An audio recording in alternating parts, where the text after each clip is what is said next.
विश्व के सबसे बड़े लोकतांत्रिक देश में चुनाव एक सतत प्रक्रिया है जो हर साल किसी न किसी राज्य में हो रही होती है। लेकिन 2025 में चुनाव एक ऐसे राज्य में पड़ा है जिसकी चर्चा इस चुनाव से एक साल पहले भरी जो है वो सुनाई दे रही है। और अब जैसे जैसे चुनाव नजदीक आ रहा है, हर तरफ केवल और केवल एक राज्य की ही बात हो रही है, वो है राज्य बिहार। और बिहार चुनाव पर आपका सबसे पसंदीदा कार्यक्रम लेकर एक बार फिर हम हाजिर हैं। मैं हूं आपके साथ चंदन भारद्वाज और आप देख रहे हैं एनडीटीवी इंडिया पर बोले बिहार। सबसे पहले आपका मेहमानों से परिचय करा देता हूं। मेरे साथ एक बहुत ही खास मेहमान है प्रोफेसर सुबोध मेहता, जो कि राष्ट्रीय प्रवक्ता हैं आरजेडी के, और साथ ही साथ जो 2025 चुनाव के लिए कमेटी बनाई गई है मैनिफेस्टो की इंडिया अलायंस की, उसके भी मेंबर हैं बिहार के लिए। इसके साथ ही मेरे साथ राजीव सर हैं। बहुत बहुत शुक्रिया राजीव सर आपका हमारे साथ जुड़ने के लिए। जैनेंद्र है मेरे साथ प्रशांत सर हैं और मेरे साथ हिमांशु सर हैं। और सभी का शुक्रिया। बारिश के कारण हम इंडोर सेटअप में आ गए हैं और शुरुआत जो है हम सुबोध मेहता जी आपसे करते हैं। सवाल सीधा है। बोले बिहार का जो हमारा पूरा फॉर्मेट है वो यही है कि हम आपसे नो फिल्टर सवाल पूछते हैं और आपसे नो फिल्टर जवाब जो है उसकी हम अपेक्षा करते हैं। ये जो पूरी यात्रा चल रही है बिहार में, चुनाव जब बिहार में है तो आपको नहीं लगता इस यात्रा को लीड जो है वो तेजस्वी यादव को करना चाहिए था, ना कि राहुल गांधी को? देखिए, जिस तरीके से माननीय प्रधानमंत्री जी ने पिछले 11 सालों से देश को चलाया है और देश को चलाने के क्रम में इन्होंने संविधान के मूल्यों को जो है धूमिल किया है, इसी कारण बस इंडिया अलायंस जो है, इंडिया अलायंस का गठन हुआ था। क्योंकि माननीय प्रधानमंत्री ने जो सम्राट अशोक के जो चक्र हैं, जो संविधान के प्रतीक हैं, भारत का प्रतीक है, और उसमें जो 24 स्कोप है, जो मूल्य हैं, चाहे आज़ादी हो, समानता हो, भाईचारा हो, कल्याणकारी राज की अवधारणा हो, लोक कल्याणकारी राज की व्यवस्था हो, इन सब के ऊपर जो तासीर है इस देश की, उस तासीर को ही हर लेना चाहते थे माननीय प्रधानमंत्री जी और एनडीए की सरकार। इसको लेकर ही हम लोगों ने इंडिया अलायंस बनाया था। और इंडिया अलायंस बनाने का मेन मकसद यही था कि जो आइडिया ऑफ इंडिया है उसको डिमोलिश होने से हम लोग बचाएं, इसीलिए संविधान बचाने का जो हम लोगों ने नारा दिया। लेकिन अगर देखा जाए पिछले 11 सालों में ही, तो प्रत्यक्ष या अप्रत्यक्ष रूप से, ये देखिए प्रवक्ता की निशानी है कि जो सवाल पूछा जाए उस सवाल का सीधा जवाब ना देकर पूरा राम कहानी जो है वो बयां कर दिया जाए। क्यों?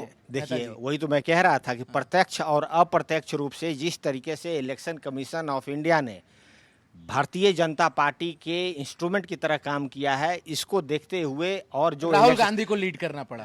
राहुल गांधी नहीं, अभी आइए बिहार पर अब आ रहे हैं। अब एसआईआर पे जिस तरीके से इन लोगों ने एक्सक्लूजन का पॉलिसी अपनाया, 65 लाख लोगों का। एसआईआर पर सवाल नहीं है, सवाल ये है कि बिहार में यात्रा हो रहा है, राहुल लीड कर रहे हैं, और थोड़ा और क्लैरिटी अगर दे दे तो वहाँ पूछा ही जाता है, दोनों से सवाल पूछा जाता है। तेजस्वी से पूछा जाता है तो वो कहते हैं कि अगला जब लोकसभा चुनाव होगा तो देश के अगले प्रधानमंत्री जो है इंडिया अलायंस की तरफ से राहुल गांधी होंगे। लेकिन जब बिहार के मुख्यमंत्री की बात होती है तो राहुल चुप्पी साध जाते हैं। तो ये क्या कुछ गठबंधन में कुछ ठीक ठाक ना होने या चुनावी रणनीति क्या है, इसका मतलब सीधा जवाब दीजिएगा, घुमाइएगा मत, 11 साल पीछे मत जाइएगा। देखिए, घुमाने की कोई बात नहीं है। इंडिया अलायंस बना ही था तो उसकी तासीर पटना थी। 2 स्कूल ऑफ थॉट है, नागपुर स्कूल ऑफ थॉट और पाटलिपुत्रा कुम्हार स्कूल ऑफ थॉट, जो कि सम्राट अशोक का स्कूल है। उसी से इंडिया अलायंस का जो है नींव वहीं डाला था, इसलिए मैं उस इंडिया अलायंस की बात कर रहा था और तासीर की बात कर रहा था। अब लेकिन जो आपका क्वेश्चन है कि भाई लीड कौन कर रहा है, देखिए, हम लोग इंडिया अलायंस में एकजुटता की बात है, यहाँ पे यूनिटी की बात है, और जो यूनिटी इन डाइवर्सिटी का जो कॉन्सेप्ट है वो इंडिया अलायंस में है। हम लोग ये नहीं है कि जो हमारा जो बिहार में नंबर 1 पॉलिटिकल पार्टी अगर है तो राष्ट्रीय जनता दल है, हम जानते हैं और आप भी जानते हैं। लेकिन राहुल गांधी वहां पर कांग्रेस का जो प्रोग्राम है, ये कांग्रेस के प्रोग्राम में सारे महागठबंधन के साथी जो है, ये कांग्रेस का प्रोग्राम है पूरा कांग्रेस ने ही ये प्रोग्राम को अनाउंस किया था। और उसके बाद जो है हम लोग सब हम लोग तेजस्वी स्टेपनी है। नहीं, स्टेपनी की बात ही नहीं हुई। फिर अब बात कर रहे हैं मैं कह रहा हूं कि जो वेलफेयर स्ट्रक्चर है, जो बहुजन हिताय बहुजन सुखाय का कॉन्सेप्ट है, यात्रा का समय जो है वो बिहार चुनाव से पहले है। देखिए, इस यात्रा का समय और महत्व समझिए। महत्व ये है कि पूरा जो इंडिया अलायंस है एकजुट है, पूरा इंडिया अलायंस एकजुट है, एकजुट होकर जो भी संविधान के मूल्यों को तितर बितर करेगा उसको मिलकर हम लोग जवाब देंगे। सुबोध जी, तो चंदन नहीं, सुनिए, हम लोग थोड़ा डाइवर्ट हो रहे हैं। सवाल हुआ लीडरशिप को लेकर, एसआईआर पर बाद में आएंगे सुबोध जी, पहले उस सवाल पर रहते हैं। अब हम लोग एसआईआर पर चले गए थे।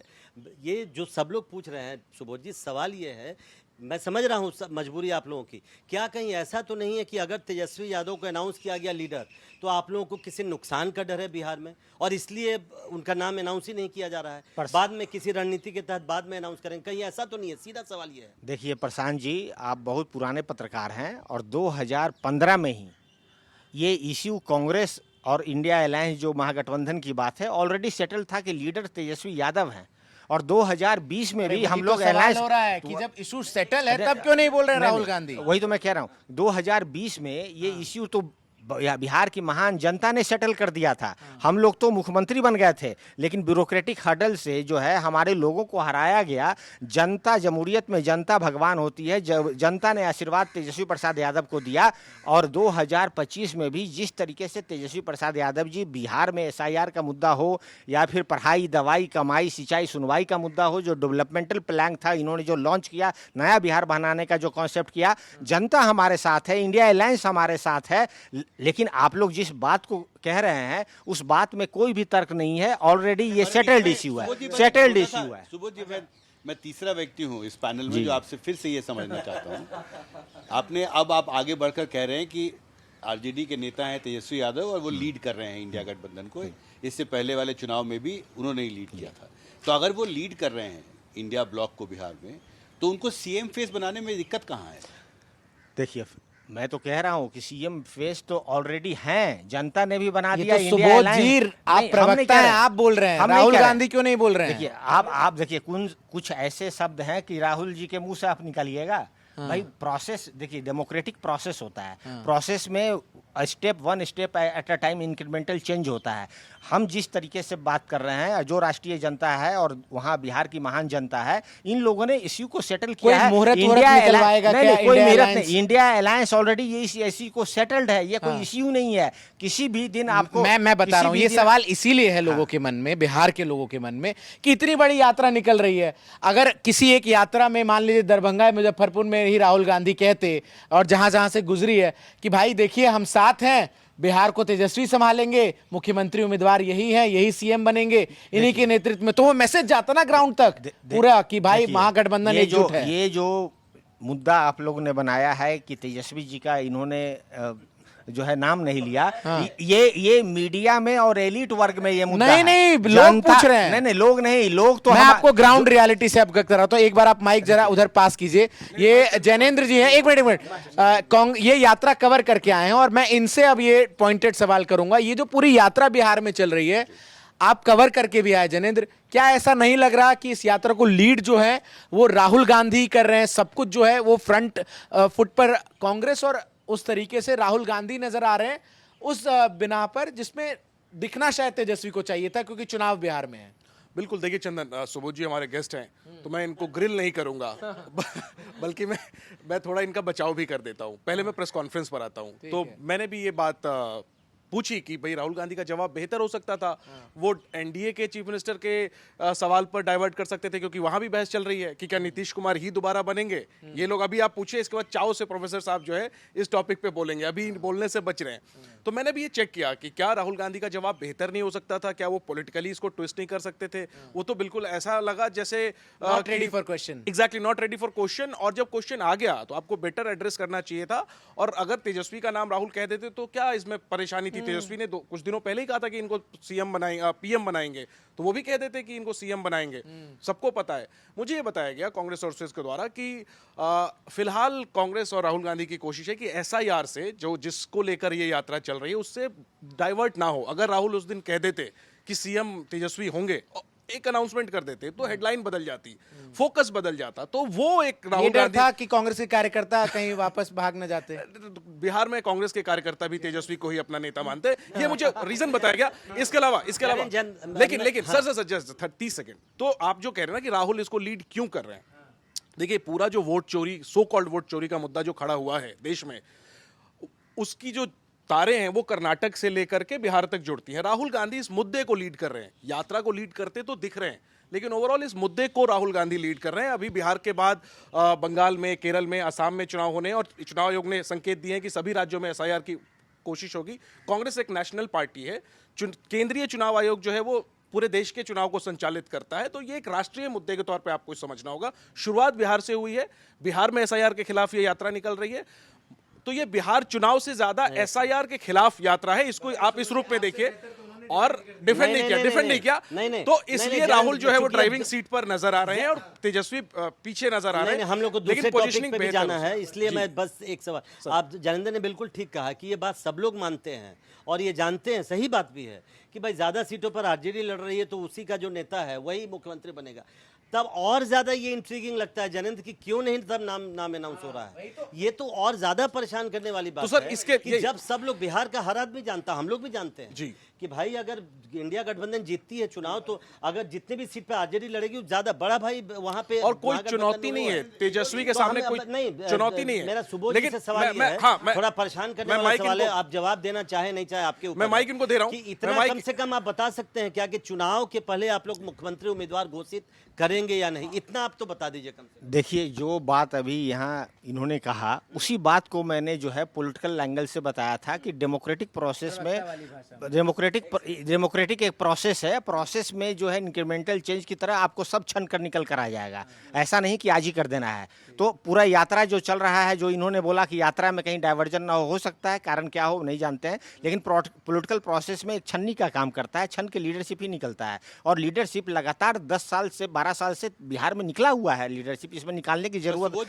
नहीं है। एक चीज बहुत साफ है, मतलब पहले तो देखिए, घोषित कर दीजिए आप लोग। देखिए, चुनाव के पहले जैसा कि अभी इन्होंने भी बोला और मैं भी कह रहा हूं कि ये छन्नी की तरह छन कर निकल जाएगा, आप वेट करिए। और जनता ऑलरेडी एक्सेप्ट कर चुकी है, हमारी पार्टी के ऑलरेडी फेस हैं, इंडिया अलायंस के ऑलरेडी फेस रह चुके हैं और अभी भी वो नंबर 1 फेस हैं और मुख्यमंत्री कैंडिडेट हैं, पूरे बिहार की जनमानस जानती है। आप अगर कांग्रेस से बुलवाना चाहते हैं तो वो भी अभी समय आएगा, इस पूरे प्रक्रिया को अभी ओवर होने दीजिए। जो हमारी जो लड़ाई है, जहाँ से मैंने स्टार्ट किया था कि सम्राट अशोक के चक्र को जो भी धूमिल करेगा उसको पहले सबक सिखाना है, उस सबक सिखाने के लिए ही इंडिया अलायंस बना है। सुबोध जी, लेकिन मैं जी पर एक सवाल था, जो जैनिन कह रहे हैं कि एसआईआर मुख्य मुद्दा है, ये यात्रा का मकसद क्या है? क्योंकि हम सब तो यहाँ पर दिल्ली से क्लेमैन की तरह अगर देखते हैं तो ऐसा लगता है बिहार में चुनाव होने वाले हैं और पूरी ताकत के साथ जो 2 सबसे प्रमुख महत्वपूर्ण पार्टियां हैं, वो उसके बड़े नेता जो हैं, जो चेहरे हैं उस अभियान के, इंडिया ब्लॉक के बिहार में, वो यात्रा कर रहे हैं, बहुत लंबी यात्रा कर रहे हैं। लेकिन अब ये कह रहे हैं कि ये तो एसआईआर के मुद्दे पर था। इनफैक्ट प्रियंका गांधी जब यात्रा में शामिल हुई, मैं उस तस्वीर को ध्यान से देखकर समझने की कोशिश कर रहा था। सामने राहुल गांधी थे ड्राइवर के बगल में, प्रियंका उनके पीछे थी और उससे भी थोड़ा सा पीछे बाएं तरफ में तेजस्वी यादव थे। और मुझे उस तस्वीर में खोजना पड़ रहा था, अरे तेजस्वी यादव नहीं है क्या वहाँ पर? नहीं। तो इसलिए यात्रा का मकसद क्या है? देखिए, सबसे पहले तेजस्वी जी के जो आप फोटो जो आप देख रहे हैं, लंबी यात्रा है, ये 12वां दिन है आज यात्रा का। तो फोटो जो आप देखें कि कभी हो सकता है कि कभी पीछे होंगे या साइड में होंगे, वही फोटो आपने देखा, लेकिन पूरा यात्रा जो सासाराम से जो शुरू हुआ, जो आज चल रहा है चंपारण में, इन पूरे यात्रा के क्रम में देखिएगा ऑलरेडी राहुल गांधी और तेजस्वी प्रसाद यादव जी। जहां तक बात रही कि मकसद क्या है, मैंने शुरुआत में ही कहा कि जिस तरीके से प्रत्यक्ष या अप्रत्यक्ष रूप से इलेक्शन कमीशन ऑफ इंडिया जो है टूल बनी हुई है भारतीय जनता पार्टी को, और जो है समय को किडनैप करना चाहते हैं अमित शाह कि भाई हम 40 साल तक राज करेंगे, उसका पर्दाफाश हो गया है, राहुल गांधी जी ने कर दिया है। किस ग्राउंड पे कहते हैं, ये ग्राउंड वही है जो कर्नाटक से लेके जो है आपको हरियाणा से लेके महाराष्ट्र तक जो, लेकिन फिर यहाँ पर बीजेपी ये दलील देती है कि उन तमाम राज्यों में जहां पर कांग्रेस चुनाव जीत जाती है या फिर विपक्ष के दल चुनाव जीत जाते हैं, वहां पर उन्हें सारी प्रक्रिया चुनाव आयोग से लेकर सब कुछ जो है बिल्कुल फ्री एंड फेयर लगता है। जहां पर दुविधा होती है वहां पर नाम जो है वो ले लिया जाता है। और ये पूरा माहौल एसआईआर का बनाया इसलिए जा रहा है क्योंकि महागठबंधन को डर है कि चुनाव फिर हाथ से ना निकल जाए, इसीलिए। देखिए, ये तो मैरिज ऑफ कन्वीनियंस की तरह बात कर रहे हैं। अनुराग ठाकुर का ही देख लीजिए, उन्होंने बोला कि भाई 6 लोकसभा ऐसे थे जहां पर जो है कांग्रेस जीत गई इसी तरह कर। तो भैया इसी तरह कर जीत गई तो इसका मतलब कि गड़बड़ है। देखिए बिहार के मामले में इलेक्शन कमीशन का इंटेंशन, इलेक्शन कमीशन का ड्यू प्रोसेस जो है, जिस तरीके से डॉक्यूमेंटेशन की इन्होंने बात किया, टाइमिंग की बात की, ये पूरा जो है ये सवाल के मतलब घेरे में है। और जिस तरीके से 65 लाख लोगों का इन लोगों ने काटा, और इतना ही नहीं 4.5 करोड़ लोगों का जो है अपलोड करना है डॉक्यूमेंट, ये कह रहे हैं कि 98% डॉक्यूमेंट हमने अपलोड कर दिया।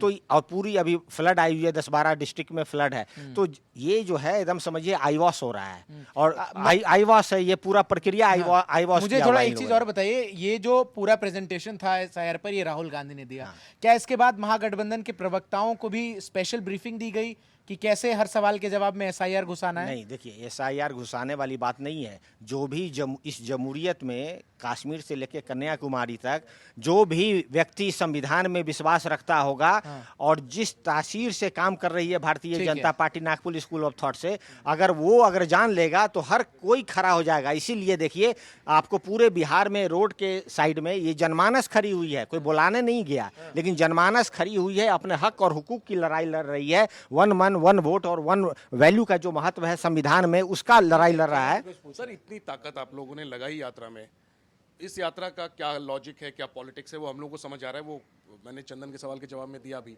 लेकिन इतनी ताकत जो आप लोग कह रहे हैं कि 65 लाख लोगों को वोटर लिस्ट से बाहर कर दिया, अब वो लिस्ट भी पब्लिक चुनाव आयोग कर चुका है, वो ताकत आप लोग जमीन पे क्यों नहीं लगा रहे हैं कि आप उन लोगों को ढूंढिए और जो अभी जो दावा और आपत्ति की प्रक्रिया चल रही है उसमें शामिल होइए और उनको आप लिस्ट में डलवाइए। अभी तक आपकी पार्टी ने कुल मिलाकर के 2 या 3, और ये तो बहुत हास्यास्पद है कि जिस चीज की लड़ाई सुप्रीम कोर्ट तक लड़ी गई, जिसको लेकर आपके नेता सड़क पे निकले हुए हैं 2 हफ्ते से, और आप इतने मजबूत पार्टी हैं बिहार में, आप लोग अभी तक 1-2 लोग ही ढूंढ पाए हैं जिनके दावा और आपत्ति आप लोग लेकर के गए। इसके पीछे क्या कारण है? देखिए पॉलिटिकल पार्टी जो वर्क करती है तो वन डायमेंशनल नहीं होता है। हम लोग पॉलिटिकल पार्टीज लगातार हर एंगल से काम कर रहे हैं। प्रवक्ता अपना काम कर रहा है, ग्राउंड पे ऑर्गेनाइजेशन अपना काम कर रहा है, लीडर अपना काम कर रहे हैं। ये जो मुद्दा था, ये मुद्दा जो है मतलब पूरा जो है हमारे सिटीजनशिप है, सिटीजनशिप के ऊपर ही क्वेश्चन मार्क लगा दिया था इन लोगों ने, जिस तरीके से डॉक्यूमेंटेशन की बात की। सर, आप कह रहे हैं ना कि आपके वोटर काटे गए हैं। हाँ, काटेगा, मैं बता रहा हूँ, आ रहा हूँ। भाषा में कहूँ तो ठीक है, गरीब, दलित, पिछड़ा, मैं आ रहा हूँ, इनको बाहर किया गया। मैं आ रहा हूँ। वो कहाँ है वो लोग जिनको बाहर कहाँ किया गया है? आप देखिए ना जी, आप लोग क्यों नहीं ढूंढ पा रहे?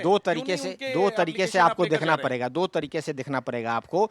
हमारे हर एक जिला में जो है बीडीओ को, एसडीओ को, हम लोग जो वहाँ पे जो अधिकारी हैं उसको हम लोगों ने रिसीविंग के साथ सारा डॉक्यूमेंट लिया। बीएलओ नहीं, अगर इलेक्शन नहीं, वही मैं कह रहा हूँ, इलेक्शन कमीशन अगर अपलोड नहीं करता है उसका, इसमें हम लोगों की कोई गलती नहीं है। लेकिन जो आंदोलन हो रहा है, जो यात्रा निकली हुई है, जिस तरीके से जनमानस दोनों रोडों पे खड़ा है और जिस तरीके से नारा दे रहा है कि वोट चोर गद्दी छोर का जो नारा है, उसके साथ जो है सिर्फ बिहार ही नहीं, कश्मीर से कन्याकुमारी हमारे साथ है, तो जनमानस हमारे पक्ष में है। ऐसा नहीं है जी, आप जिस नंबर की बात कर रहे हैं वो नंबर हमारे पास है जी। एक चीज जो हैरान करती है इस पूरे मामले में, मैं अभी प्रशांत से बात कर रहा था, करीब 7 करोड़ 90 लाख, हाँ 7 करोड़, एसआईआर से पहले करीब 7 करोड़ 98 लाख मतदाता थे, 64-65 लाख का नाम जो है वो काटा गया है। ठीक है, अब आप प्रतिशत टर्म्स में देखिए 8% के आसपास बनता है। 92% जो वोटर्स थे उनका नाम शामिल हो चुका है, उनके लिए एसआईआर कोई मुद्दा नहीं है क्योंकि वो तो ऑलरेडी वोटर है।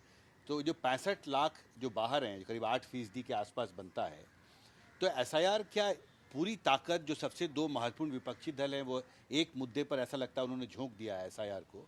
एसआईआर इतना बड़ा मुद्दा आपके लिए क्यों है? क्योंकि जिनका 92% वोटर का नाम शामिल हो गया उनके लिए तो कोई मुद्दा है नहीं है। देखिए 92% लोगों का नाम शामिल क्यों हुआ? हम लोगों ने जब मुद्दा उठाया और मुद्दा उठाने के बाद जो है इलेक्शन कमीशन हमारा बात माना नहीं, सुप्रीम कोर्ट ने हमारी बात मानी, चाहे वो डॉक्यूमेंटेशन की बात है जो आधार से लिंक किया, 88% लोगों के पास आधार है बिहार में, तो मुद्दा उठाने के बावजूद भी इलेक्शन कमीशन नहीं मान रही थी और सुप्रीम कोर्ट डायरेक्शन दे रही थी, सजेशन दे रही थी, फिर भी नहीं मान रही थी। जब उनको डायरेक्शन दिया तब जाकर वो माना। सुप्रीम कोर्ट इतना, इलेक्शन कमीशन इतना एडमेंट क्यों था? ये मेलाफाइड इंटेंशन था इलेक्शन कमीशन का। सुप्रीम कोर्ट का मेलाफाइड इंटेंशन नहीं, इलेक्शन कमीशन का मेलाफाइड इंटेंशन था और ये मैं लगातार कह रहा हूँ। मैं अपना सवाल फिर से दोहराता हूँ।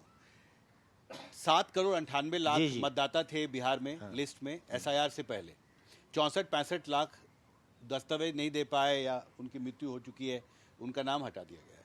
तो ये आंकड़ा बनता है करीब 8%। तो जब 100 में से 92% लोग जो बिहार में मतदाता हैं उनका नाम शामिल हो चुका है, तो ये 8% जो लोग हैं जो बाहर हैं उनको उनके लिए आप इतना ताकत क्यों लगा रहे हो? इसको थोड़ा और रिफ्रेश कर देता हूं मैं।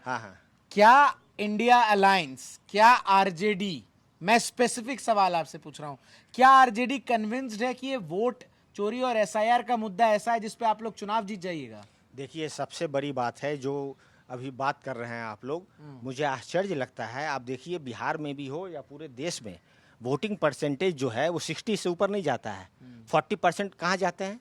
लेकिन हम इलेक्शन कमीशन क्या कहता है कि सबको वोट करवाना है।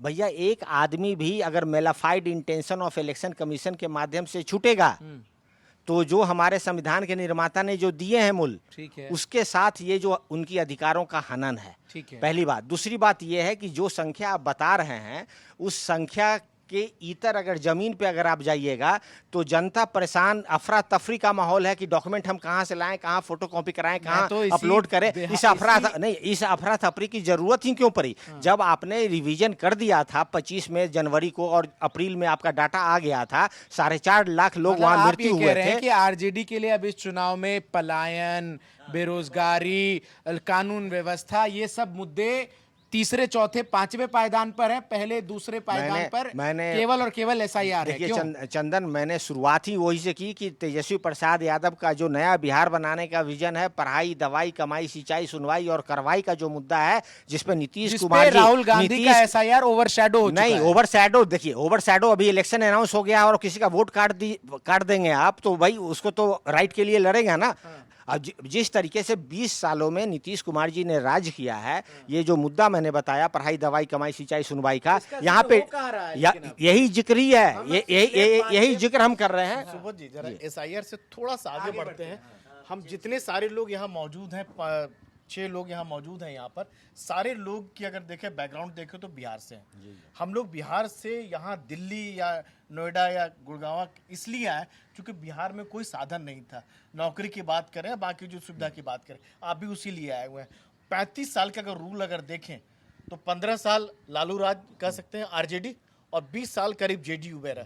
तो हाँ, तो मतलब वही मैं कहना आप अच्छा कहाँ के वोटर? हम तो पटना के वोटर हैं। अच्छा, पटना के वोटर, चलिए अच्छी बात। हाँ, मेरा नाम मैं ये कहना चाह रहा हूँ, जो पलायन का मुद्दा जो चंदन चर्चा कर रहे थे, आपको लगता नहीं कि बिहार में जिन जिन लोगों का 35 साल की अगर बात करें, जिन लोगों को मौका लगा सत्ता में रहने का, जो कुछ करने का, शायद अगर वो अपनी ड्यूटी अगर ठीक से जिम्मेदारी निभा पाए होते तो ना तो आप, ना तो हम, ना चंदन, ना हिमांशु, ना प्रशांत और ना जैनेंद्र, हम लोग को शायद दिल्ली आने की नौबत नहीं आती। चंदन जी, आपने बहुत बढ़िया सवाल पूछा, और हाँ राजीव जी, और बहुत बढ़िया सवाल पूछा और बहुत गहरी तासीर में इसको जाना पड़ेगा। देखिए, जब माननीय लालू प्रसाद यादव जी बिहार के मुख्यमंत्री बनते हैं 1990 में, तो बिहार का बजट था 1500 करोड़, मात्र 1500 करोड़ सत्येंद्र बाबू ने जो अंतिम बजट दिया। उसके बाद लालू प्रसाद यादव वो 1500 करोड़ से उठाकर जो है 28,000 करोड़ ले गए 2005 तक, ये बजट है। और 2005 में 28,000 करोड़ से आज जो है माननीय नीतीश कुमार जी है, लगभग ये 3 लाख करोड़ का बजट है बिहार का। उसी तरह से अगर हम भारत का बजट देखेंगे तो जब हमने छोड़ा 2005 में तो भारत का बजट 4.5 लाख करोड़ था और आज भारत का बजट 50 लाख करोड़ है। पहला इकोनॉमी पे आप आइए। अब आइए एजुकेशन पे आइए। एजुकेशन पे 90 का ह्यूमन डेवलपमेंट इंडेक्स जो है, आप देखिए 1990 से ही यूनाइटेड नेशन ने शुरू किया था और 2005 तक देखिए 0.86 के माध्यम से हम ग्रो किए थे ह्यूमन डेवलपमेंट इंडेक्स में, जिसमें एजुकेशन, हेल्थ, बहुत गहरी बात है। अब एक मिनट और देता हूँ। अगर आप उस पर नहीं जाना चाहते हैं क्योंकि एजुकेशन पे कोई बात नहीं करना चाहता है, लेकिन 90 के दशक में लालू जी जब आते हैं, प्राइवेट सेना बिहार में त्रहिमाम मचाई हुई थी। जातीय आधारित 14 प्राइवेट सेना थी, चाहे लौरिक सेना हो यादवों का, भूमियार का रणवीर सेना हो, सनलाइट सेना हो राजपूतों का, भूमि सेना हो कुर्मियों का, लाल सेना हो, 14 सेना को लालू प्रसाद यादव जी 2002 आते तक 12 सालों में, लेकिन उसी खत्म किया। 15 साल के कार्यकाल में तो आरोप लगे आरजेडी पर, मैं आ रहा हूं उस पे। लालू यादव पर एक ऐसे घोटाले के जिसका दाग अभी तक तेजस्वी धो रहे हैं। मैं घोटाले पर भी आऊंगा, लेकिन सुशासन के नाम पे जो सरकार में आए हैं उनका भी जिक्र कर दूं, फिर घोटाले पे आऊंगा। 2005 में कॉग्निजेंस ऑफेंस देखिएगा एनसीआरबी का और बिहार क्राइम रिपोर्ट ब्यूरो का, इसका पुलिस का देखिएगा तो 95,000 कॉग्निजेंस ऑफेंस था। पिछले 20 सालों में 65,000 हत्याएं हुई है बिहार में। पिछले 20 सालों में 35,000 महिलाओं का बलात्कार हुआ है, 3 लाख चोरी, 1 लाख किडनैपिंग की बात हुई है। वो जी बिल्कुल यही सवाल मैं पूछ रहा था। देखिए, हर वोटर को वोटिंग का अधिकार मिलना चाहिए। चुनाव आयोग की वो संवैधानिक जिम्मेदारी है और आई एम श्योर कि हमें विश्वास करना चाहिए कि सुप्रीम कोर्ट ने जिस तरह से हस्तक्षेप किया है उससे जितना भी अच्छा संभव होगा वो ज़रूर होगा। हर वोटर को अधिकार मिलना चाहिए। मेरा सवाल था इश्यूज़ का। अभी जो हम 4-5 मिनट से जो आपने विस्तार से बताया, ये सब असली मसले हैं जो हर व्यक्ति को, जो बिहार में, या तो मेरे माँ बाप अभी अकेले रहते हैं और उस वक्त हमको वहाँ से छोड़ना पड़ा क्योंकि वहाँ बस कॉलेज ही नहीं था जिस शहर में मैं स्कूलिंग करता था। तो ये कहानी हर दूसरे घर की है बिहार में। सवाल वही है कि जो आधारभूत मसले हैं, जो सबसे बड़े मुद्दे हैं बिहार के, उसकी गूंज कहीं सुनाई नहीं देती। और इस एसआईआर पर बहुत ज़्यादा फोकस करने की वजह से कहीं ये डर तो नहीं है आपको कि आपके जो असली मुद्दे थे जिससे आप अब तक समर्थन जीतते आए हैं लोगों का, वो कहीं पीछे छूटते जा रहे हैं? देखिए, इसी में जोड़ दूं सुबोध जी, क्योंकि हम लोग ये हर जो एपिसोड करते हैं उसमें ये बात पूछते ज़रूर हैं, क्योंकि आप लोग के ये जो पूरा आंदोलन चल रहा है इससे तो सबसे ज़्यादा खुश नीतीश कुमार होंगे और बीजेपी होगी कि आप लोगों ने जाति जनगणना, पलायन, बेरोजगारी, सारे मुद्दे जो आपसे अभी हिमांशु जी ने जो बात कही वो सब तो गौण हो गए, पीछे छूट गए। देखिए, माननीय नीतीश कुमार जी के लिए क्या कहें, ना ये हाँ बोल रहे हैं ना बोल रहे हैं इस मुद्दे पर। एसआईआर पे इनके लिए कुछ है ही नहीं एसआईआर। अब जहाँ तक बात रही कि भाई हमारी जो मुद्दा है, देखिए पॉलिटिकल प्रोसेस में स्टेजेज आते हैं।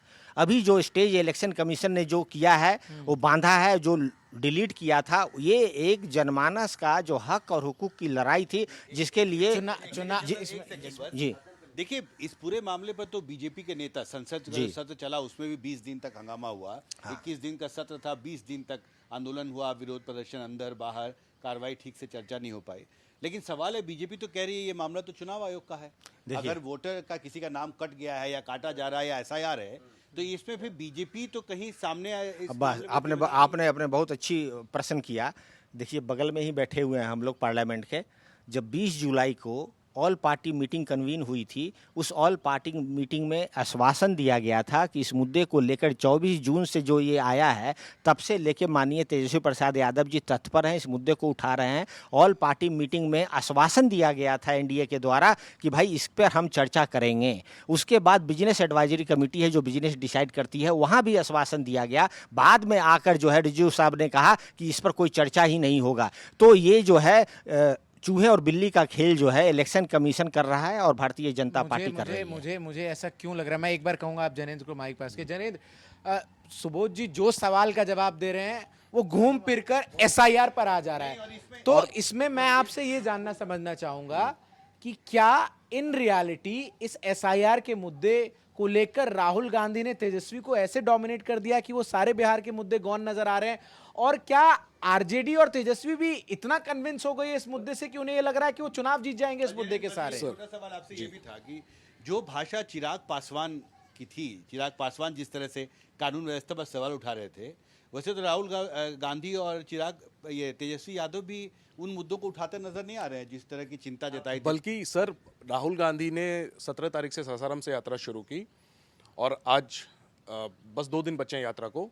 आज यात्रा सीतामढ़ी में है। नीतीश कुमार का नाम तक नहीं लिया है राहुल गांधी ने। हम लोग कवर करते हैं, भाषण सुनते हैं, सारे भाषणों को मैं इंतजार कर रहा हूँ। राहुल गांधी ने अभी तक नीतीश कुमार का नाम नहीं लिया है। तो जाहिर सी बात है कि जहां 2 महीने में आप चुनाव होने हैं, जो मुख्यमंत्री को हटाने की बात आप कर रहे हैं, जिस सरकार के खिलाफ एक है, वो ठीक है कि आपकी लड़ाई केंद्रीय चुनाव आयोग की जो प्रोसेस है एसआईआर की उसके खिलाफ है। आप पूरे देश में एक माहौल बनाने की कोशिश कर रहे हैं कि कर्नाटक में भी वोट चोरी हुई। राहुल गांधी ये कह रहे हैं कि अभी करीब 50 ऐसी सीटें हैं जिन पर काम अंदर चल रहा है, उसके डिटेल्स भी वो लेकर आएंगे। तो ये राहुल गांधी की एक राष्ट्रीय लड़ाई है, वो केंद्रीय चुनाव आयोग को निशाने पर रख रहे हैं। लेकिन उनको ये ध्यान रखना चाहिए कि 2 महीने बाद जिस राज्य में चुनाव है, उस राज्य के जो मूल मुद्दे हैं जिसकी बात आप लोग कर रहे हैं, जो हम लोग सर से पूछ रहे हैं, उसकी बात नहीं कर रहे हैं। तेजस्वी अपनी तरफ से जरूर कोशिश कर रहे हैं, लेकिन तेजस्वी का भाषण छोटा होता है, बहुत छोटा भाषण वो देते हैं। और साफ दिख रहा है कि वो तेजस्वी जो है पिछली, और देखिए उसके पीछे कांग्रेस के लोग यही बताते हैं कि अभी ये एसआईआर का मुद्दा है, राहुल गांधी इसको लीड कर रहे हैं और एक मुद्दा मिला है कांग्रेस को। देखिए अब उसमें क्या है, इंटरनल बात में बता रहा हूं, मुझे 1 मिनट दीजिए, इंटरनल बात ये बता दे। इंटरनल कांग्रेस के एक सीनियर नेता से मैंने ये बात की। अब क्या है, सर की भी लिमिटेशन है, सारी बातें जानते हैं, बोल नहीं सकते, लेकिन जो नेता ऑफ रिकॉर्ड बताते हैं मैं आपको बता रहा हूं। तो कांग्रेस ने सर्वे करवाया है कि अभी बिहार में क्या मुद्दे, और ये कोई बड़ी बात नहीं, हर पार्टी सर्वे करवाती है। सर्वे में महंगाई, बेरोजगारी, कानून व्यवस्था और खासतौर पे बेरोजगारी, महंगाई में पहले बोल गया, बेरोजगारी, कानून व्यवस्था, महंगाई और विकास, ये मुद्दे लोगों ने बताए हैं। कांग्रेस ने खुद ये तय किया है कि 1 तारीख को जब ये यात्रा समाप्त हो जाएगी एसआईआर की, पटना में पहले रैली करने वाले थे, ये भी पूछेंगे हम लोग कि रैली क्यों नहीं कर रहे हैं, अब पटना में पद यात्रा कर रहे हैं, और क्या इसलिए रैली नहीं कर रहे हैं कि कांग्रेस को क्रेडिट मिल जाता गांधी मैदान भरने का, वो पूछना है अभी सर से। लेकिन तो एक बहुत सीनियर लीडर ने कहा कि ये जो मुद्दे आए हैं 1 तारीख के बाद अब इन्हीं मुद्दों पर बात होगी, और फिलहाल ये जो ऐसा पूरा फोकस जानबूझकर डेलिबरेटली इस यात्रा का फोकस एसआईआर रखा गया और इसको राहुल गांधी लीड करते हुए नजर आए। लेकिन अब आने वाले दिनों में इन्होंने तय तो किया है, और खुद कांग्रेस के इंडिया गठबंधन के सर्वे में दिख रहा है कि मुद्दों पे प्रशांत किशोर आगे चल रहे हैं विपक्ष के चेहरे के तौर पर। तो ये 2 चुनौती है इनके सामने, एक तो मुद्दे ये लोग अभी तक उठा नहीं रहे, और दूसरा, जी सर आप बताइए। ज्ञानेंद्र जी, देखिए आपने 3 बहुत महत्वपूर्ण बातें कही कि रैली पटना में कैंसिल हो गया। देखिए प्रजातांत्रिक व्यवस्था में देखिएगा, बहुत सीनियर हैं हमारे सर यहाँ पे, रैली जो होता है, यात्रा रैली में कन्वर्ट कभी नहीं होता है। अब कहाँ सुन लिए थे कि ये रैली होगा? यात्रा, कोई भी यात्रा, केसी वेणुगोपाल संगठन महासचिव है कांग्रेस के, उस वक्त नहीं था। यात्रा जो है, यात्रा रैली ऑन रिकॉर्ड बोला हुआ है कि 1 मार्च को रैली होगी। और सर यात्रा, और आपके नेता तेजस्वी यादव ने राहुल गांधी के डिनर पे जब वो आए थे, तो उन्होंने खुद न्योता दिया था सारे नेताओं को कि आप लोग 1 तारीख को पटना में आइए। हाँ ठीक है, लेकिन और अंदर खाली ये चर्चा है कि आरजेडी को ये लग रहा था कि कांग्रेस भर देगी गांधी मैदान तो फिर ज्यादा सीट मांगेगी, तो इसलिए रैली को कैंसिल किया गया। पदयात्रा रैली में कन्वर्ट नहीं होता है, पहली बात। दूसरी बात यह है कि जहां मैं भी गया हूं, जहां से स्टार्ट हुआ था सासाराम में, 1 लाख लोग वहां पे थे लगभग। माननीय तेजस्वी प्रसाद यादव जी, आप टेन्योर की बात, टाइम की बात किया कि उन्होंने कम भाषण दिया, वहाँ पर राहुल गांधी जो है 5 मिनट भाषण दिए होंगे और तेजस्वी प्रसाद यादव 20 मिनट भाषण दिए होंगे। कल के रैली में 48 मिनट भाषण तेजस्वी जी का है। तो देखिए ये मामला कभी कभी हो सकता है कि कहीं पर वो कम भाषण दिए हों, नहीं दिए हों। अब आइए तीसरे बात पर, मुद्दे पर। मैं खुद ही यहाँ मुद्दा पढ़ाई दवाई कमाई का बोल रहा हूँ, खुद ही बोल रहा हूँ कि बिहार में जो है नया बिहार बनाने का भविष्य जो है, नहीं, लगातार हमने इस मुद्दे को ही उठाया है और 2020 से लगातार उठा रहे हैं। लेकिन अभी का जो मुद्दा था, स्पेसिफिक मुद्दा था, जहां पे सुप्रीम कोर्ट में ये मामला चल रहा था, हम लोग संघर्ष कर रहे थे, सदन चल रहा था, नोटिफिकेशन 24 तारीख को आया है, 1 तारीख को हमारा ये यात्रा खत्म होने वाला है। तो इस पूरे प्रक्रिया में फोकस हमारा यात्रा था। जनमानस को हम बताना चाहते थे कि तुम्हारे जो संविधान के जो मूल्य है उसको ये इन लोगों ने जो है एकदम तीतर बीतर कर दिया है। और नरेंद्र मोदी जी जो है इसके पीछे, पर्दे के पीछे है इलेक्शन कमीशन के, ये बताना चाह रहे थे। एक नीतीश कुमार का जो सवाल जैनेंद्र ने उठाया था, उसी से लगता हुआ मेरा सवाल है कि पूरे अधिकार यात्रा के दौरान अगर देखें, जो नीतीश कुमार पर सीधे हमला नहीं बोल रहे हैं, चाहे राहुल की बात करें चाहे तेजस्वी की बात करें, क्या इसका मतलब ये माने कि चुनाव के नतीजे आने के बाद समीकरण बनते हैं तो क्या दोनों एक साथ आ सकते हैं? और उसकी झलक नीतीश कुमार का कुछ ठीक नहीं चल रहा है, उसका जवाब संभवतः प्रशांत देंगे कि नीतीश कुमार दिल्ली आए और यहाँ पर एनडीए के बड़े नेताओं से मुलाकात होनी थी, कोई मुलाकात वगैरह नहीं हुई, दिल्ली आते हैं और चुपचाप चले जाते हैं वापस। क्या कुछ ठीक नहीं चल रहा, अगर बताना चाहें तो? देखिए, माननीय नीतीश कुमार जी के ऊपर बोलना ऐसा होगा कि जो है, आप बारिश हो रही है कि नहीं हो रही है देखना आसान नहीं। मतलब जो व्यक्ति 20 साल से बिहार का मुख्यमंत्री है, सत्ता का केंद्र है, 3 उंगलियों में सबसे महत्वपूर्ण उंगली है, उस पर कुछ भी बोलना आपको व्यर्थ लग रहा है? मैं तो लगातार उनके सुशासन पे, 20 साल के कार्यकाल पे लगातार अभी भी मैंने बोला है और तेजस्वी जी भी बोलते हैं, हर कोई बोल रहे हैं। लेकिन माननीय नीतीश कुमार जी जो है एसआईआर के मुद्दे पे एकदम साइलेंट बैठे हुए हैं। हमारी लड़ाई प्रत्यक्ष या अप्रत्यक्ष रूप से भारतीय जनता पार्टी से, जो इलेक्शन कमीशन को टूल बनाकर आगे कर रही है और संविधान को नष्ट करना चाहती है, जिस प्रक्रिया में जो है वोटिंग राइट को खत्म करना चाहती है, वो लड़ाई सबसे मजबूत लड़ाई है हमारी। और बिहार फिर आपने डिफ्लेक्ट किया। सवाल था कि चाचा के साथ संभावना आगे भी रहेगी क्या? कोई संभावना नहीं। देखिए, चाचा सम्मान सब कोई कर रहा है, लेकिन चाचा ने जिस तरीके का अपना कार्यकाल रखा है पिछले 20 सालों में, जिसमें 2 बार भतीजे भी आए हैं, जिसमें राजीव जी कह रहे थे कि हम लोग वहीं रह जाते हैं। सबसे ज्यादा माइग्रेशन हुआ है चाचा के काल में, सबसे ज्यादा। नहीं, देखिए अब ये आप सबसे ज्यादा आप कौन से साल में बिहार आए देखिए थे? सबसे ज्यादा जो आप कौन से साल में बिहार आए थे? बताइए। हम लोग सॉरी, आप कौन से साल में दिल्ली आए थे? 91 में आए थे। एक मिनट, अब मैं आपको इसका प्रत्यक्ष, आप कौन से साल में आए थे जयेंद्र? 9 में। आप राजीव जी? 94 के आसपास। आप प्रशांत? 94। आप हिमांशु सर बताइए, सब तो 90 वाले हैं। अरे भाई तो 90 में तो बता तो रहा हूँ कि क्या बिहार का हाल था। 1500 करोड़ का तो बजट था। वही तो मैं कह रहा हूँ। 2028 आते आते तक सामाजिक न्याय की बात करते करते 5 यूनिवर्सिटी। सुनिए अच्छा, इसको फिर हम फिर अब देखिए क्यों आना पड़ा मैं बता रहा हूँ। देखिए न्यू इकोनॉमिक पॉलिसी लॉन्च हुई थी एलपीजी न्यू इकोनॉमिक पॉलिसी में वहीं पे कल कारखाने लगे जहां पर इंफ्रास्ट्रक्चर मजबूत था, डेमोग्राफी मजबूत था, लिटरेसी लेवल हाई था, मार्केट को अपना जो मार्केट इंफ्रास्ट्रक्चर है उस वक्त 91 में आया था ना। 90 के दशक में हम आए। 91 में जो एलपीजी आया, जो जितने भी स्मॉल स्केल इंडस्ट्री थे, मिडिल स्केल इंडस्ट्री थे और जितने भी जो कंपनी रहे हैं वो बड़े बड़े राज्यों में लगे, जो डेवलप राज्य जिनको कहते हैं, और आज भी वो डेवलप थे और उस वक्त भी डेवलप थे। इस कारण बस जो है कल कारखाने के मैं विषयांतर नहीं हूँ। बस वो जो पहले जो टॉपिक चल रहा था, आप मैनिफेस्टो कमेटी के मेंबर हैं सुबोध जी। इतनी देर चर्चा हम लोग इसलिए उस बात पे किए क्योंकि सबको लग रहा है कि एसआईआर का मुद्दा आगे आ गया। क्या हम ये माने कि जो मुद्दे गिना रहे थे ज्ञानेंद्र, जो कांग्रेस के सर्वे में जो मुद्दे आए हैं, क्या वही मुद्दे आगे रहेंगे? ये आज आप कहेंगे कि इन्हीं मुद्दों पर चुनाव लड़ेंगे या एसआईआर के मुद्दे पर चुनाव लड़ेंगे? क्योंकि आप मैनिफेस्टो कमेटी के मेंबर भी हैं इसलिए। हाँ, और आपका मैनिफेस्टो कमेटी की मीटिंग हुई है? देखिए हमारे मैनिफेस्टो कमेटी की इतनी मीटिंग हुई है कि किसी और दूसरी कमेटी की मीटिंग पर नहीं आप हुई। थोड़ा सा इंडिकेट करिए कि उसमें क्या नया है। दूसरा- देखिए सर, एक सवाल ये महत्वपूर्ण इसलिए है कि ये सब कोर इश्यूज हैं जिसका हम जिक्र अब कर रहे हैं। एसआईआर को छोड़ दीजिए, थोड़ी देर के लिए भूल जाइए। ये सब कोर इश्यूज हैं जो आम नागरिक के मुद्दे हैं। और मैनिफेस्टो कमेटी में 5 साल अगर सत्ता में आती है इंडिया ब्लॉक की पार्टियां, तो आप बिहार के लिए क्या नया करने वाले हैं? इसके बारे में क्या आपने रूपरेखा तैयार की? देखिए हम लोग मैनिफेस्टो ऑलमोस्ट बनकर तैयार है। समय आने दीजिए, फिल्टर होकर वो भी आपके सामने आ जाएगा। अब बताइए, आप मैनिफेस्टो की भी झलकी तो दीजिए। आप सुनिए, यूएसपी क्या है मैनिफेस्टो की? मैंने शुरू में कहा एक नया बिहार बनाने की जो कल्पना है, विजन है, उस डॉक्यूमेंट में है। और वो क्या है? एजुकेशन। भारत सबसे युवा देश है। इस युवा देश में सबसे युवा प्रदेश अगर कोई है तो बिहार है। बिहार में युवाओं को शिक्षा चाहिए।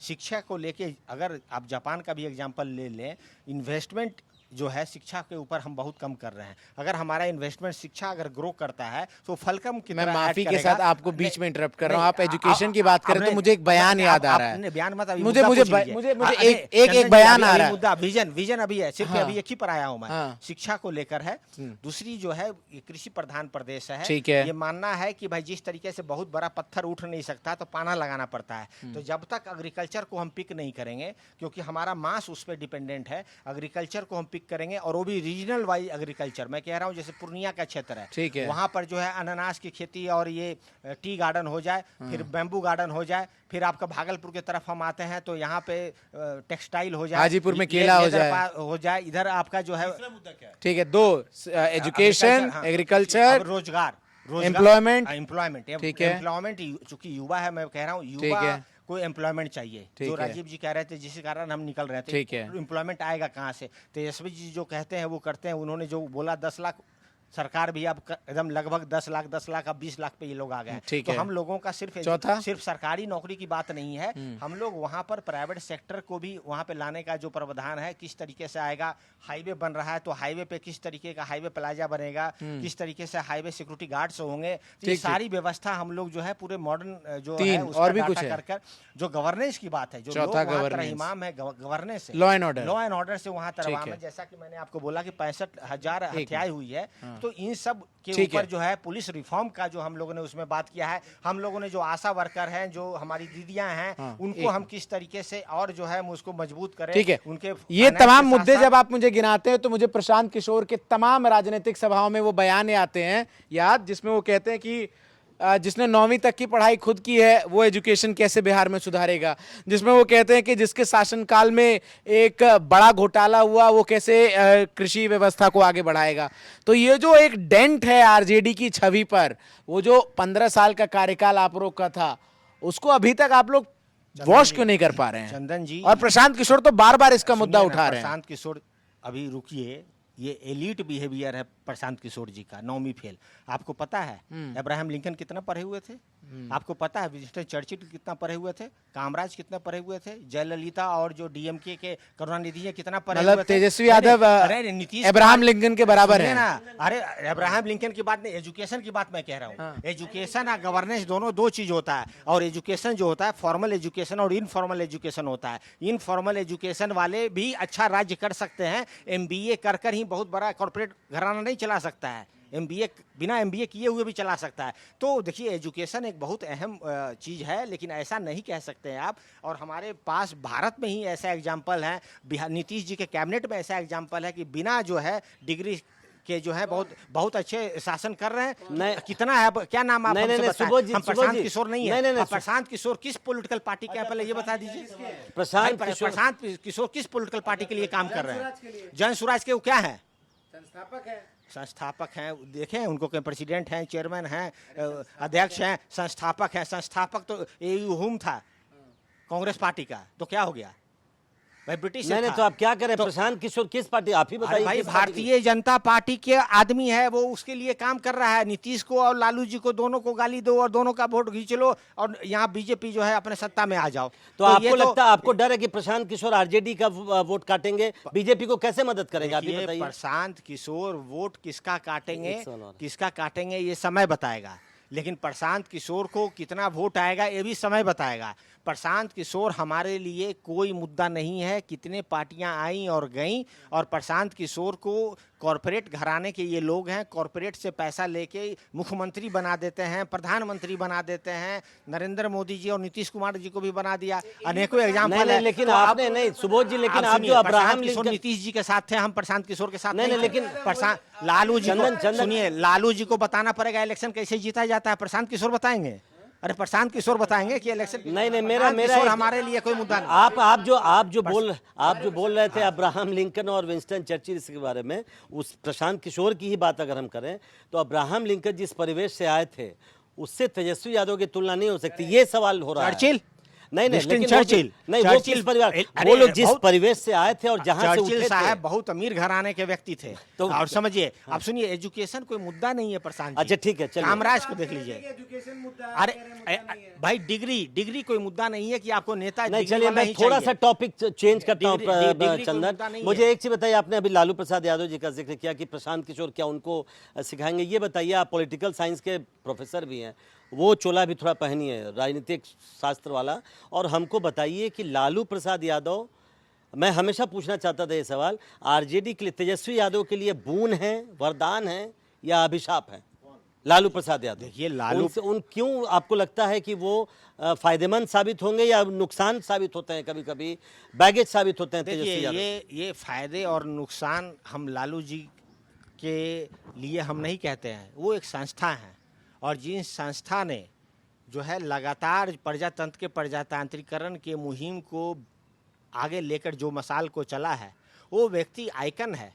उस व्यक्ति के जब वो निकलते हैं तो हम लोग सब उनके तरफ जो है आंख दिखाए रखते हैं कि क्या इनके जो है मुंह से शब्द निकलेगा और क्या ये एक्शन लेंगे। तो लालू प्रसाद हमेशा से एसेट रहे हैं, सिर्फ राष्ट्रीय जनता दल का नहीं, पूरे समाजवादी कुनबे का एसेट है, प्रदेश का एसेट है, देश का एसेट है। जब नरेंद्र मोदी जी अगर सामने खड़ा हो जाए तो लालू प्रसाद यादव जी अगर जो है नरेंद्र मोदी को बोलते हैं तो देश सुनता है। तो लालू प्रसाद यादव जी का जो एक जो है एकदम गुदरी का लाल वाला जो कॉन्सेप्ट है, वो लालू प्रसाद सुबोध यादव जी है, सामाजिक न्याय के पुरोधा हैं। सुबोध जी, जो बातें आप कह रहे हैं सुनने में बहुत अच्छा लगता है। गुदरी के लाल, विकास, शिक्षा और क्या क्या जो बातें कर रहे थे, गिना रहे थे कि इतना रेशियो था, ये था, यून का।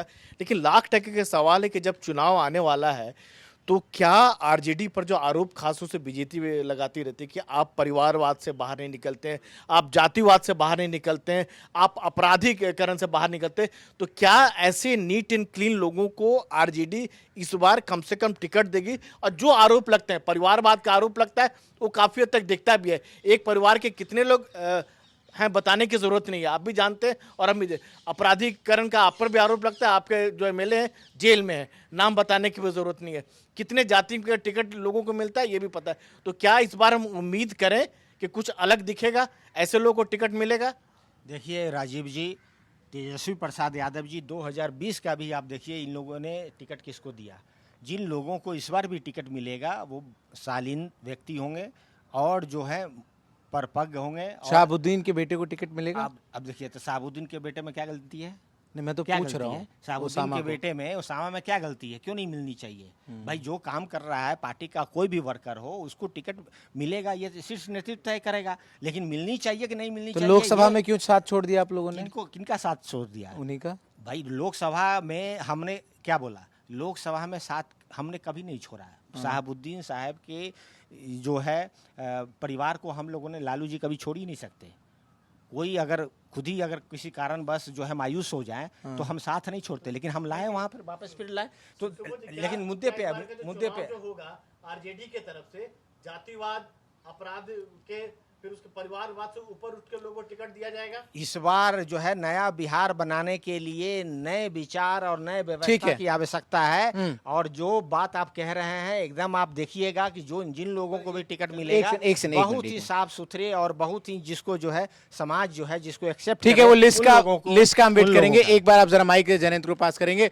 जैनेंद्र, मैं इनसे पूछूं उससे पहले मैं आपसे जानना चाह रहा हूं, शीट शेयरिंग को लेकर बात कहां तक? बार सर का ही माइक आ रहा है। जी, शीट शेयरिंग को लेकर कहां तक बात पहुंची है इंडिया में? क्योंकि एनडीए के लिए मैं बता दूं कि 102 101 ये फॉर्मूला जो है वो लगभग नजर आ रहा है, 40 में बटेगा सब में, एक सीट ज्यादा जेडीयू के पास। एक सीट ज्यादा। आप बताइए इंडिया की क्या बातचीत है? ये इतना, ये जो पूरी यात्रा, ये तो मुझे अगर कोई पूछे तो मुझे लग रहा है तेजस्वी यादव एफर्ट कर रहे हैं कि कांग्रेस को मैं रिवाइव कर दूं, कि पिछला डेंट जितना मुझे कांग्रेस ने पहुंचाया इस बार उतना ना पहुंचाए। क्या है? तो देखिए, टिकट बंटवारे का जो 243 सीटों का पूरा आंकड़ा है, आरजेडी कांग्रेस से अलग बात कर रही है और जो बाकी क्षेत्रीय दल हैं यानी वीआईपी और लेफ्ट पार्टियां उनसे अलग बात कर रही है। पिछली बार कांग्रेस ने 70 सीटों पर चुनाव लड़ा था। इस बार कांग्रेस को 55 से 60 सीटें देने के मूड में आरजेडी लग रही है और जो 10-15 सीटें घटाई जा रही हैं वो घटाई जा रही हैं वीआईपी के लिए, जो मुकेश सहनी की पार्टी है। और पूरे वोटर अधिकार यात्रा में मुकेश सहनी एक बड़े एसेट के तौर पे उभरे हैं इस अलायंस के लिए। अच्छा। तो उनके लिए कुछ सीटें कांग्रेस की तरफ से काट के दी जाएंगी, कुछ आरजेडी की तरफ से दी जाएंगी। मोटे तौर पे आंकड़ा 55 के आसपास कांग्रेस को मिलेगा। लेफ्ट ने पिछली बार 25 सीटों पर चुनाव लड़ा था, इस बार वो लोग 45 तक मांग रहे हैं, लेकिन 30 के आसपास उनको मिलेगा। और जो बचा हुआ है उसमें कितना अब उनको देते हैं। पारस जी की पार्टी जो है वो भी बातचीत में है। एक आध सीट पारस जी की पार्टी को लगभग वही है फॉर्मूला की 243 में से सर, बस टोटल की 243 में से आरजेडी की कोशिश है 143 सीटों पर लड़ने की, या कम से कम अपने ही उम्मीदवार को दूसरे पार्टी से लड़ाने की। बचा हुआ जो 100 सीट है उसको बांटा जाएगा कांग्रेस में। नहीं जैनेंद्र, 55 सीटें हम लोग कांग्रेस के लिए सुनते हैं। एक आखिरी बात सर, एक आखिरी बात, मजे की बात यह है कि कांग्रेस ने स्क्रीनिंग की जो प्रोसेस शुरू की है बिहार में, उसमें एक आंकड़ा बता रहा हूँ, एक आंकड़ा बता रहा हूँ। नहीं, आप बताइए, ये जो स्क्रीनिंग कमेटी कांग्रेस बनाती है, घूम फिर के यही 2-3 नाम क्यों घूमते रहते हैं हर राज्य में? फिर आप बता दें। एक आंकड़ा बता रहा हूँ कि कांग्रेस की जो स्क्रीनिंग कमेटी बनी है बिहार की, जो अजय माकन जिसके अगुआ हैं, उसमें इमरान प्रतापगढ़ी हैं, परिणीति शिंदे हैं, एक मध्य प्रदेश के नेता है कुणाल चौधरी, वो हैं। उन्हें 90 सीटों पर 2700 आवेदन आए हैं। तो एक तरफ तो कांग्रेस 70 पिछली बार लड़ी थी, सवाल है कि इस बार 60 भी मिलेगा कि नहीं। 55 के आसपास मामला घूम रहा है और आवेदन मंगवाए गए हैं 90। नहीं सुनिए जैनेंद्र, आपकी बात से सुबोध जी मुस्कुरा रहे हैं, इनको लग रहा है कि लेकिन मुझे एक चीज बताइए, ये तो बहुत दिनों से हम लोग सुन रहे हैं कि 55-60 के बीच में कांग्रेस आएगी, क्योंकि पिछले बार स्ट्राइक अच्छा नहीं था। ये जो हम लोग ने इतनी चर्चा की कि एसआईआर पे किस तरह से कांग्रेस एक तरह से लीड कर रही है, कहीं ऐसा तो नहीं है कि एसआईआर ये जो पूरा प्रोटेस्ट हुआ इसके बाद कांग्रेस अपने को ज़्यादा असर्ट करेगी?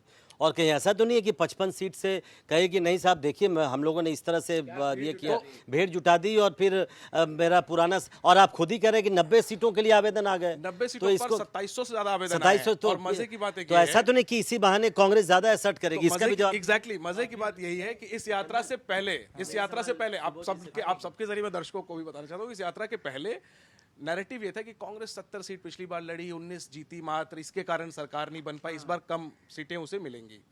अब इस यात्रा के, अब जबकि खत्म होने वाली है यात्रा, अभी कांग्रेस नेताओं से आप बात करिए, वो कहते हैं आरजेडी जो है पूरी ताकत नहीं झोंक रही है। अभी तेजस्वी यादव जिस तरह से बेरोजगारी की बात 2020 में कर रहे थे, इस बार वो ताकत नहीं दिखा रहे हैं। तो बताइए। कांग्रेस वाले जो है हाँ। अब इतने कॉन्फिडेंस में आ गए हैं हाँ। कि अब वो आरजेडी से अपेक्षा कर रहे हैं कि आरजेडी अपेक्षा के हिसाब बताइए। से और कर रही है। इसीलिए ये चर्चा का पूरा केंद्र उसी सवाल पर आ गया कि आप लोगों को हाईजैक कर लिया कांग्रेस ने। चंदन, एक सवाल इसी जुड़ा मेरा ये भी था कि पिछले चुनाव में ऐसा लग रहा था कि तेजस्वी जो है कांग्रेस को लेकर चल रहे हैं या ढो रहे हैं। इस बार ठीक उल्टा लग रहा है कि राहुल गांधी जो है कांग्रेस जो है तेजस्वी को पकड़ के चल रहे लेके चलिए कंधे पर कह के उठा के। देखिए सबका जवाब दीजिए एक एक करके। भाई ये जवाब पहले सीट बताइए। देखिए सीट और ये लीडरशिप, ये सवाल का आंसर एक ही है। जिस तरीके से अर्जुन जो है मछली का आंख देख रहा था, ठीक उसी प्रकार से इंडिया अलायंस जो है नरेंद्र मोदी जी की संविधान विरोधी नीतियों को खिलाफ कर और उसकी शुरुआत जो है 2025 के इलेक्शन में नीतीश कुमार को और बीजेपी को उखाड़ के फेंकना है। ये कोई मुद्दा ही नहीं है कितना कौन लड़ेगा, कितना क्या होगा, अर्जुन को कोई नहीं। कुरुक्षेत्र भी तो लड़ना पड़ा। हाँ? अर्जुन को कुरुक्षेत्र का युद्ध भी तो लड़ना पड़ा।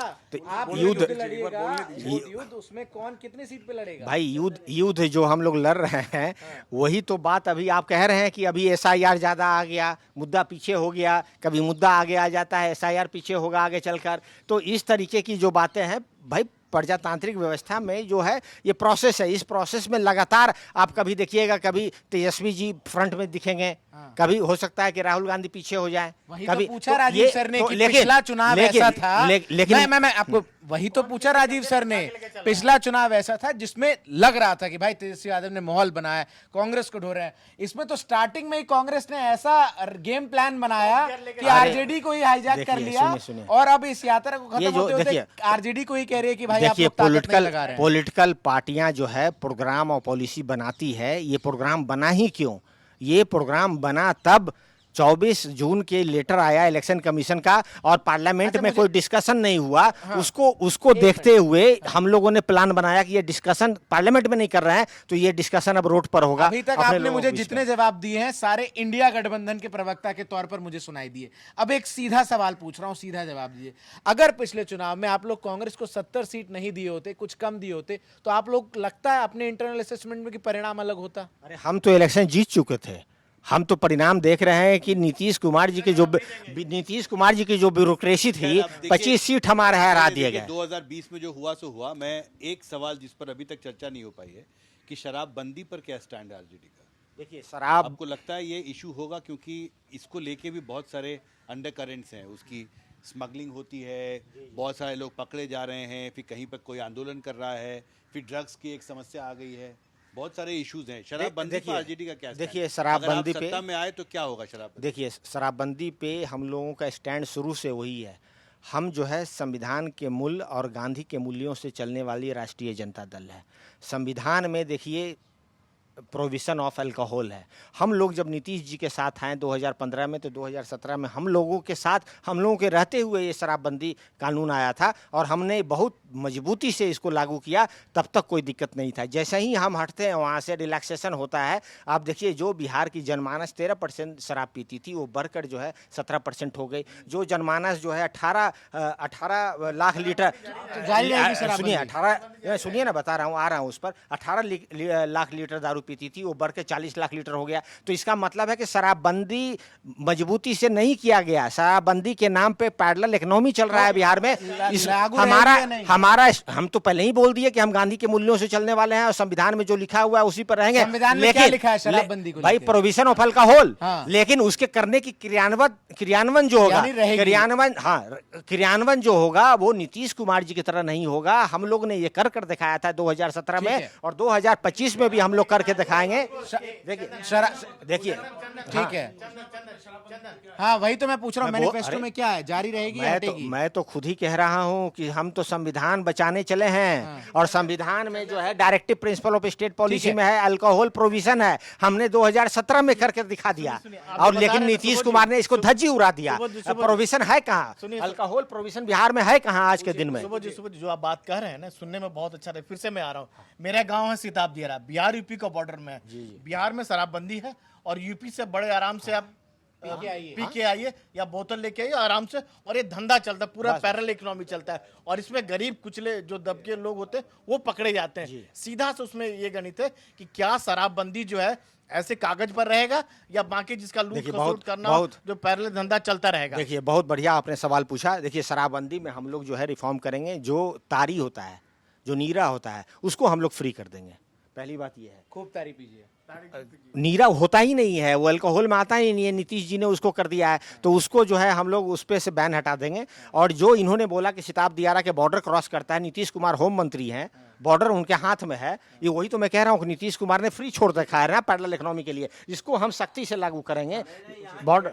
जी जी शराबबंदी जारी रहेगी, लेकिन उसमें आप लोग जो क्रियान्वयन में जो भी बदलाव करेंगे ताड़ी फ्री रहेगा, ताड़ी पर तारी पे कोई रोक नहीं होगा। लालू जी ने बिहार के लोग जो है तारी पे कोई रूल आएगा तो ताड़ी जो है ताड़ी पी सकते हैं। नहीं, लालू प्रसाद यादव जी तो है टैक्स फ्री कर दिया था। भाई गरीब गुरबा जो है, अब देखिए सबसे ज्यादा पासी कम्युनिटी के जो घर के एक बच्चे जेल गए हैं, आज भी हैं वो। ठीक है, जयेंद्र पूछ रहे हैं कुछ। मैं वही, चूंकि हम लोग समापन की तरफ है सर मैनिफेस्टो कमेटी में, और हम लोग को मौका मिला है, तो सर कब तक मैनिफेस्टो आप लोग जारी करेंगे? देखिए मैनिफेस्टो ऑलमोस्ट रेडी है। वो तो मेरे फाइनल, पास भी है। हाँ फाइनल आपके पास कैसे पहुंच गया? फाइनल जो है, जारी कब करेंगे? फाइनल जो है हम लोग उस पर एक मीटिंग होनी है कोऑर्डिनेशन कमेटी के साथ, ऑलरेडी हो चुकी है 2 टाइमलाइन मीटिंग। दे दीजिए ना, अब आप आए एक खबर तो दे दीजिए। अब देखिए जैसे ही खबर तो मिल जैसा ही अनाउंस होगा इलेक्शन का, आपको मैनिफेस्टो कमेटी भी दिखेगा। तो उसमें ये क्लियर है कि शराबबंदी जारी रहेगी। देखिए शराबबंदी जारी की बात हमने क्या बोला? हमने बोला कि जो गांधी का जो मूल्य है और संविधान में जो लिखा हुआ है, हर एक बात के साथ जो है राष्ट्रीय जनता दल खड़ी है, और उसमें जो है संविधान में लिखा हुआ है प्रोविजन ऑफ अल्कोहल। बातें भी हैं कि 200 यूनिट बिजली फ्री। हाँ, अब आपने बहुत अच्छा, देखिए यही तो मुद्दा उठाइएगा तब ना हम बताएंगे आपको। पूछ ही रहे थे मुद्दे, आप ऐसा नहीं, हम तो ऐसे पिलाए हैं नहीं कांग्रेस की। नहीं सर हम एक तो बार पहले देखिए, पूछ ले दीजिए। हाँ। सूत्रों ने हमें जो भेजा है, अब आप चूंकि हैं तो हम ऑन रिकॉर्ड ले लेते हैं ना ये। तो 200 यूनिट बिजली फ्री, ठीक है। भूमिहीन परिवारों को मकान हेतु 3 से 5 डिसमल जमीन, और माई बहन योजना, इसका तो खैर आप लोग ऐलान कर चुके हैं, 2500 प्रतिमाह, हाँ 25 लाख तक मुफ्त इलाज, फ्री टैबलेट कंप्यूटर योजना 9वीं से 12वीं के छात्रों के लिए सरकारी स्कूल के, और विधवा दिव्यांगजन वृद्ध पेंशन 1500 प्रतिमाह, हर वर्ष 200 की बढ़ोतरी। सब है। सूत्रों ने जो भेजा है सब सही है। सूत्र आपके सही है। तो ये इसको सूत्र कौन सूत्र से आप लाए हैं? लेकिन ये तो बिहार की आवश्यकता है। नेता को कह दीजिएगा कि वो सूत्रों को अनाप शनाप ना बोले। देखिए ये तो देखिए ये देखिए ये जो सूत्र हैं, ये भाई ये तासीर बिहार की जो है, ये नीड है, नीड ऑफ द आवर है।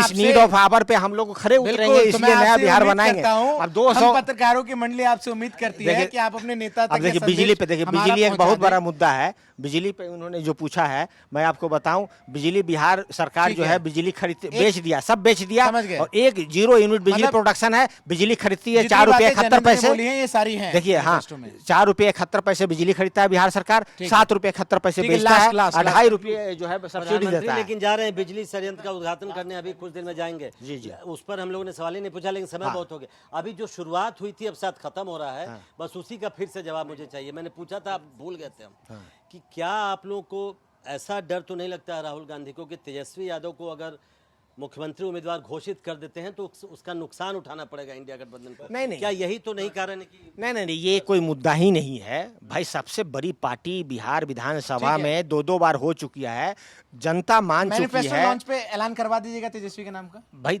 मैनिफेस्टो लॉन्च होगा, उसमें उससे पहले बहुत चीज लॉन्च हो जाएगा, ठीक बहुत चीज लॉन्च हो जाएगा, और जनता ये समझ रही है, जनता समझ रही है, जनता इसमें है कहाँ। हाँ, एक ब्रह्म लास्ट बता दीजिए, तेज प्रताप कहाँ से चुनाव लड़ रहे हैं? देखिए तेज प्रताप देखिए रे, तेज प्रताप जी हमारे पार्टी में है ही नहीं, तो हम तेज प्रताप जी के ऊपर क्या टीका टिप्पणी करें? तो उनके खिलाफ उम्मीदवार भाई एकदम होगा, हमारा वहाँ विनिंग सीट है, उम्मीदवार होगा एकदम। नहीं, यही बनेगी थंब, वहाँ तो यही बनेगा थंब हमारे इस बोले वहाँ से एकदम होगा, क्योंकि हमें भाई महुआ से हमारे सिटिंग एमएलए हैं। हमें बताया है सर ने कि तेजस्वी यादव जो हैं वो अपने भाई तेज प्रताप यादव के खिलाफ महुआ से उम्मीदवार को खड़ा करेंगे, और वहां पर खुद वो कैंपेन भी करने जाएंगे। एकदम जहां उम्मीदवार होगा बोले बिहार में आज के लिए बस इतना ही। अगले हफ्ते फिर हाजिर होंगे आपके सामने बिहार चुनाव से जुड़ी तमाम चर्चाओं को लेकर।